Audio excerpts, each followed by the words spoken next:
ಇಷ್ಟು ಸುಸ್ತಾಗಲ್ಲ ಸಿನಿಮಾದಲ್ಲಿ ಆ್ಯಕ್ಟ್ ಮಾಡೋಕ್ಕೆ, ಇಷ್ಟು ಟಯರ್ಡ್ ಆಗಲ್ಲ, ಇಷ್ಟು ಸೀನ್ಗಳಿಲ್ಲ ಸಿನಿಮಾಗಳು. ಒಂದು ಕೂಲಾಗಿ ಹೋಗುತ್ತೆ. ಇವಾಗ ನಾನು ಮಾಡಿದ ಸಿನಿಮಾ 9:30ಗೆ ಶುರು ಆದರೆ ಒಂದು 6 ಪ್ಯಾಕಪ್ ಆಗೋಗುತ್ತೆ. ಆ್ಯಂಡ್ 1 or 2 ಸೀನ್ಸ್ ಮಾಡ್ತಾರೆ. ಯಾಕಂದರೆ ಒಂದು 20-25 ಸೀನ್ ಇದ್ದರೆ ಅದನ್ನು ನಿಮ್ಗೆ ಇಷ್ಟೋ ತಿಂಗಳು ಮಾಡ್ತಾರೆ. ಇಲ್ಲಿ ಒಂದು ದಿನಕ್ಕೆ 10 ಸೀನ್ ಮಾಡಬೇಕು. ಇಲ್ಲಿ ತುಂಬ ಟಯರ್ಡ್ ಆಗುತ್ತೆ, ತುಂಬ ಸುಸ್ತಾಗುತ್ತೆ. ಆಮೇಲೆ ಬೆಳಿಗ್ಗೆ 8:00ವರೆಗೆ ಮೊದಲನೇ ಶಾಟ್ ತೆಗಿಬೇಕು.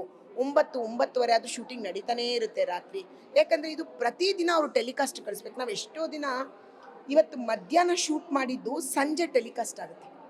ಆ ಪರಿಸ್ಥಿತಿಗೆ ಬಂದಿರುತ್ತೆ ಎಷ್ಟೋ ಸರಿ ಅವ್ರು ಬ್ಯಾಂಕಿಂಗ್ ಇಟ್ಕೊಂಡಿಲ್ಲ ಅಂದರೆ. ಅದಕ್ಕೆ ನಾವು ಅರ್ಜೆಂಟಾಗಿ ಆ್ಯಕ್ಟ್ ಮಾಡಬೇಕಾಗುತ್ತೆ.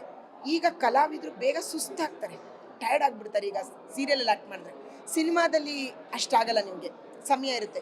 ಒಂದು ವೇಳೆ ಒಂದು ಸೀನ್ ಮಾಡೋಕ್ಕಾಗಿಲ್ಲ ಅಂದರೂ ನಾಳೆ ಮಾಡೋಣ ಬಿಡು ಅಂತ ಯಾಕಂದರೆ ನಾನು ಇವಾಗ ಬಂದು ಸಿನಿಮಾ ಮಾಡಿದ ಅನುಭವ ಹೇಳ್ತಾ ಇರೋದು ಹಾಗನ್ಸುತ್ತೆ. ಬಟ್ ಸೀರಿಯಲ್ ಹಂಗಲ್ಲ. ಈ ಸೀನ್ನ ನಾಳೆ ಮಾಡೋಣ ಅನ್ನೋಕ್ಕಾಗಲ್ಲ. ಯಾಕಂದರೆ ಸೀನ್ ಇವತ್ತೇ ಟೆಲಿಕಾಸ್ಟ್ ಆಗ್ಬಿಡುತ್ತೆ, ಇಲ್ಲಾಂದರೆ ನಾಳೆನೇ ಟೆಲಿಕಾಸ್ಟ್ ಆಗಬೇಕಾಗತ್ತೆ. ಆ ಕಾರಣಕ್ಕೆ ತುಂಬ ಟಯರ್ಡ್ ಆಗ್ತೀವಿ. ಆ್ಯಕ್ಚುಲಿ ತುಂಬ ಸುಸ್ತಾಗ್ತೀವಿ. ಯಪ್ಪ ದೇವರೇ 7 ಗಂಟೆ ಆಗ್ತಾ 6 ಗಂಟೆ 6:30 ಆದಂಗೆ ಎಲ್ಲ ನಮ್ಮಲ್ಲಿ ನಮ್ಮ ಉತ್ಸಾಹಗಳು ಕುಗ್ಗಿಬಿಡುತ್ತೆ. ಸಾರಿ ಯಾವುದು ದೊಡ್ಡ ಸೀನ್ ಇಟ್ಕೋಬೇಡಿ ಅದರೆಲ್ಲ ನಾವೇ ಹೇಳೋಕ್ಕೆ ಶುರುವಾಗ್ತೀವಿ. ನಾವು ಸೀರಿಯಲ್ಗೂ ಸಿನಿಮಾಗೂ ಕಂಪೇರ್ ಮಾಡಿದ್ರೆ ಟಿ ವಿ ಮಾಧ್ಯಮದ ಸೀರಿಯಲಲ್ಲಿ ತುಂಬ ಸುಸ್ತಾಗ್ತೀವಿ.